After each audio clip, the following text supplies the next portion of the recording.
Imagine being one of Europe's most successful sides to turning into complete turmoil and watching rival sides completely mock your club to finally being able to see the light and getting to experience what it's like to win again. This is exactly what lifelong Milanistas got to experience recently, and let me tell you that they celebrated accordingly after having nothing all those years. What's up, guys? This is Azel. Welcome back to another video. So as we saw Milan lift up their 19th Scudetto after 11 years of not being at the top, and finally seeing Maldini transform the team after coming in 2018, it's now time to look at one of Europe's past big giants and see if they're finally starting to wake up and be serious again. But before I give you my opinion, let's take a closer look at the squad that ended up lifting the title in terms of UCL performance last season, the overall squad, and also the club's intentions moving forward in the future. So while we look at the fixture results, we can clearly tell that Milan played poorly last season. But we also have to keep in mind that Milan hadn't been to the Champions League since the 2013-2014 season. So having played in the UCL or just a midweek fixture regularly was a pretty new experience to most of these players, apart from experienced players like Giroud and Zlatan, which is something that comes with great experience with being able to participate in such games. With an average age of 26 and having lifted up the Scudetto, we can arguably say that Milan have a pretty solid squad, especially considering the games that they had to battle through at the end of the season compared to Inter, where knowing that one slip-up could cost you the title. As hard as winning the Champions League is, some people could argue that winning the domestic league is even harder, considering that you have to be way more consistent week in and week out in winning games and staying on top of the table.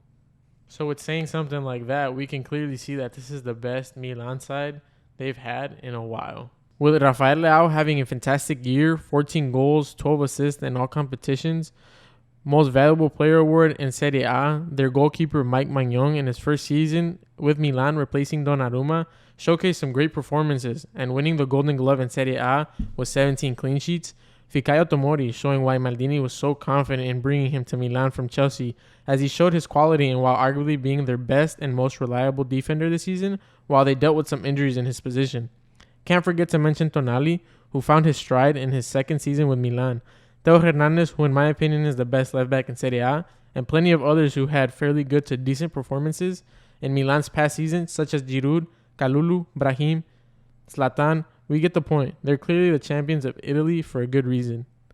But we also have to keep into consideration of players that played a role this season and in previous seasons that will be walking away most certainly.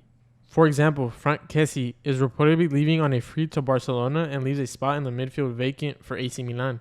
Their captain, Enra Magnoli, is being reported that he'll also be walking away to Lazio.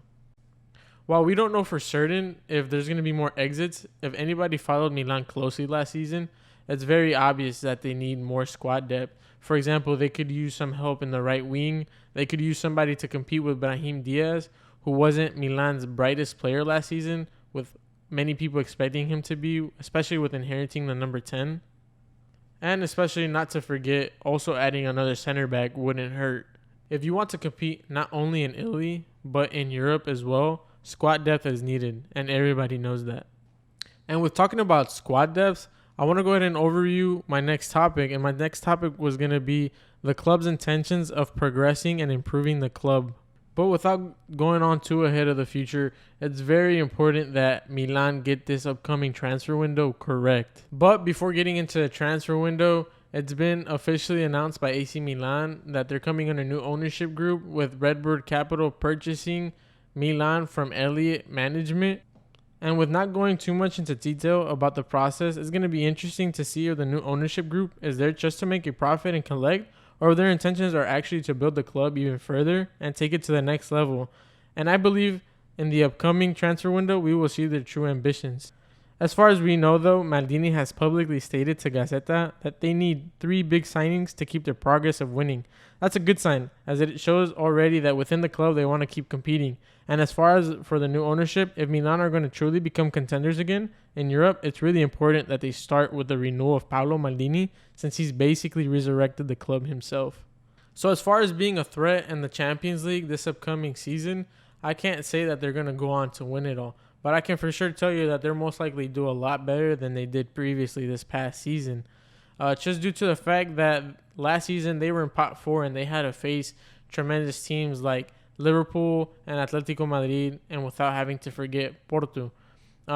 This season they're gonna be in pot 1, so they're gonna avoid teams such as Manchester City, PSG, Real Madrid, Bayern Munich, and not having to face those teams in the group stage comes to a huge advantage, especially if you want to make it to the round of 16. But if we go based off history, the Italian teams haven't done so well in the UCL in recent times, so it might take a while for them to be able to steer the ship right.